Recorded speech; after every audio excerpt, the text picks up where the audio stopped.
Last night, Miriam's mom asked me to put the soup in the fridge in the garage before I went to bed. I forgot. In the morning, I ran downstairs to do so, but I saw that she'd already done it. I feel very guilty about it now. I spent some time editing the beginning of the book. It's a matter of understanding how this thing as a whole will feel, which I don't really know at this point. It feels lost. I feel frustrated by what I edited this morning. I'll have to come back to it with fresh eyes at some point tomorrow. I suppose that's all I can do. Let's try again tomorrow. Chapter 17. I'm thinking of my limitations as a writer, that there's something missing from my ability. I don't really know what I'm saying. I suppose I'm just trying to articulate the insecurity that I'm feeling after a morning of editing. I fell asleep in my chair, sitting near the open window. All of this business of trying to write a book, like the ones that are out there, it's really difficult to remove myself from it all. The first thing I was able to write, after finding out my dad was sick, was a poem of sorts.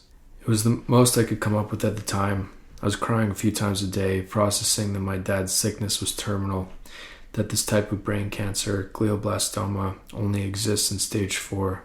Still, that didn't mean anything exactly. Some patients lived for many years, some for not very long at all. We're not equipped to face our mortality on a day-to-day basis. Generally, we'll find a way, if we can, to put any real thought of death into our periphery. We can speed up and try to swerve past it. We can slow down and gawk at it as we pass it. Or we can stop the car altogether and get out and look. A black hole, a wounded animal, our end. What writing could I do that could live up to what any of that really was? I would make an attempt to write what I could. I felt pathetic, but that if I could continue writing, I could find strength. All I ever really wanted was to be a writer. I don't know why. I didn't do well at school. I dropped out of college. I wasn't a particularly good reader. I'd abandoned more books than I'd finished. But there was something about writing, about trying to articulate what's going on with words. It seems like the most important thing to do. There's so many books out there. There's so many masterpieces. There are truly enough books out there already that you could spend your entire life reading and rereading and having as rich of an experience as you could ever imagine. It truly fills me with an absurd amount of joy to think about.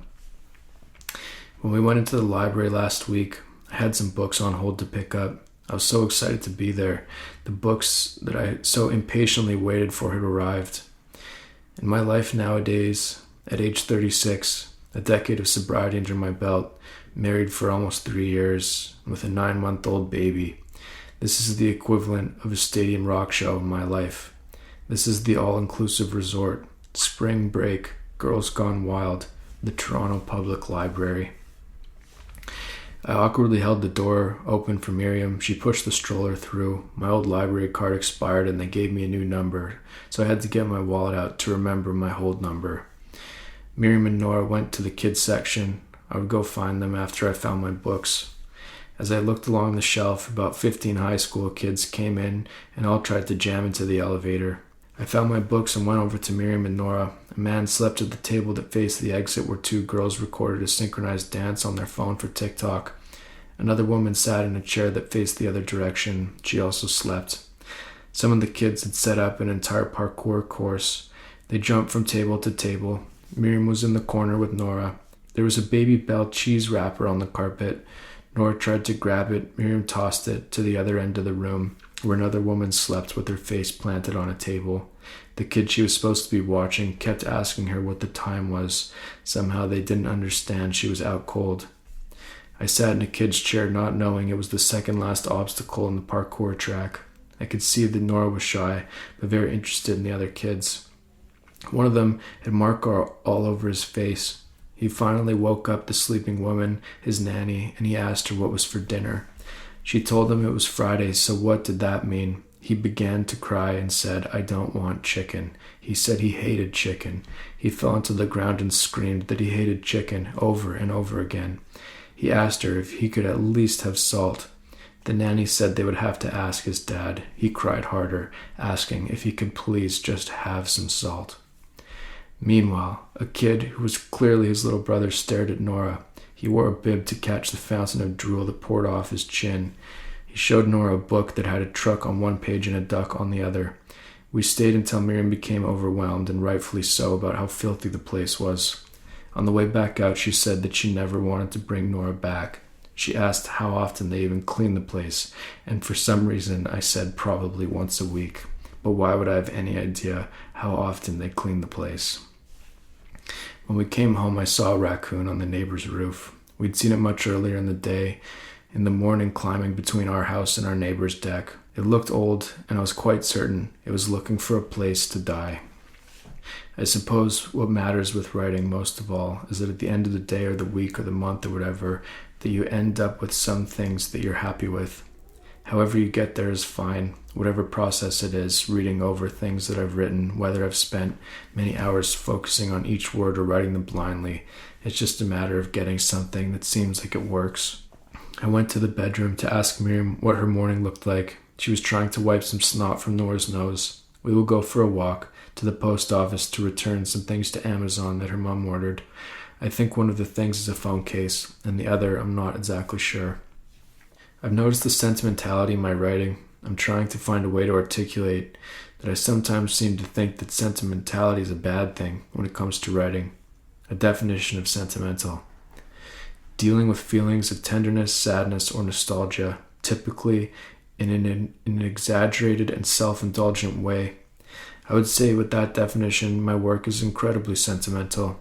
It is absolutely exaggerated. It seems like the entire point of the writing often is how to exaggerate things into something that directs them towards some bigger meaning, while still finding a way to keep them grounded enough that they seem like they are real, but they aren't. That seems to be the bottom line, is that all of this, no matter how real it intends or thinks that it's being, it is not real at all. It is not even close. It is entirely self-indulgent as well. It is entirely about the self. So that word sentimental is very accurate when it comes to the work that I'm doing. I went over all the materials from the first 10 chapters. I can see what it is a lot more clearly now. A lot of it's about Nora and my dad. It will need work, but there's something very different about it than what I've written in the past. It's easy to go down the path of starting to really criticize what I'm doing and how it's going, to have the urge to delete it all, but I can sort it out. I have the sense that there should be more of a story to the overall thing, but at the same time, I don't want to force any story in this. I want it to come up as it will. I feel a sense of failure, as usual, around my pursuits of what I actually have to show for what I've done. I suppose to write through this problem, that would be useful in this moment, to try to understand this particular discomfort. I feel like I'm not a good writer, that what I'm doing is trash, that it's useless, that another day, writing about nothing, that it will not get me anywhere, that I don't understand the concept of the book I'm writing, but maybe that is the part of the book that I need to figure out how to integrate. It's the writing about writing, how to contextualize that into the story. We took Nora and the stroller to do our bridge walk, as we call it. Instead of going through the park, we went around the park, through the residential area, and to the bridge that goes over the ravine. Miriam didn't understand everything I'd written about the hotel, what hotel it was, why I was staying in a hotel. I didn't understand either, or have a real explanation for it. It's just where I imagined myself being. As I sit here and try to understand why I would have chosen a hotel as the setting, I actually am reminded of when my dad would come to Toronto for dental conferences. They would put him up in a hotel downtown, wherever the conference was, and I would go and meet him there. Sometimes he would just come on his own, and other times my mum would come with him. I suppose that's been the setting for the past 10 years that I've lived away from home. So when I imagined seeing Nora in the future, that's the image that occurred to me. My mum and dad were supposed to come visit us on one of those conference trips next month. It took place on my birthday weekend, but they had to cancel the trip when my dad got sick. Instead, I will go there next week to visit them. We did the bridge walk again today. She asked what I was working on. I explained it as best as I could. I didn't tell her that I was writing about our last bridge walk and how I was trying to write about how she reacted to the last chapter. To figure out what to write next, it's always difficult. Lately, I haven't been typing as much as before. Even today, I barely typed anything. I feel like I warped my character in the last chapter, that I don't know how to return to writing from the perspective that I was writing with before. I have the sense that I need to begin again. To know where to begin, to know where to end, It is too soon to tell. Instead, to keep moving along with it, to see it through. I've sensed recently the side of myself that wants to find a shortcut to the end of it, thinking maybe I've done enough. As I've been reading over what I have, I'm confused as to the point of view of how the aesthetic should be. It feels too close to reality to be able to really say anything. How can I write myself in a way that gives some kind of different space? More than anything, I sit and write about this process, trying to understand it, trying to find meaning in it, but often there is none. It is just what it is. I want to say as much as possible about as little as possible, and I suppose I have been well on the way. Yesterday I had a good day editing, but now I'm just pissed off with it. Somehow today has been one of the worst writing days in a long time. I just can't seem to focus on getting anywhere with all of it. It is very difficult to put it all into words. For the most part, I don't know what I'm trying to say, and for the most part, I have nothing to say, but still, I continue on doing my writing. To look at what I've written this morning, it is certainly useless. I have poisoned my outlook trying to write well. I have become susceptible to my own judgment, to try to write about something that I don't ordinarily identify as something to write about. I sit and process what I think that I know, and I realize as I do this how little there is to say. To let go of the attempt to prove myself. There's nothing that any of this writing can do for anyone. I cannot teach you the best recipe for olive oil cake. I cannot teach you to hang a painting on the wall. I cannot teach you how to lift weights. I cannot teach you how to change a tire. I cannot teach you what to do when you wake up in the morning. I spent a lot of my life writing about nothing, deleting things, sometimes finishing things. My life as a writer has felt something like I finally remembered to pack my lunch to bring to school, but some vile thing exploded in my bag and now the meal is ruined. But tomorrow is a new day. Today, so far, I have not written much, barely a page, and most of that page isn't really anything. When I was doing my exercise, I thought of how I would probably be wise to slow down, to spend a day writing one decent page, but I'm not sure I have the patience. The desire to write more somehow prevails. It seems I have nothing to write today. It is a day of nothing.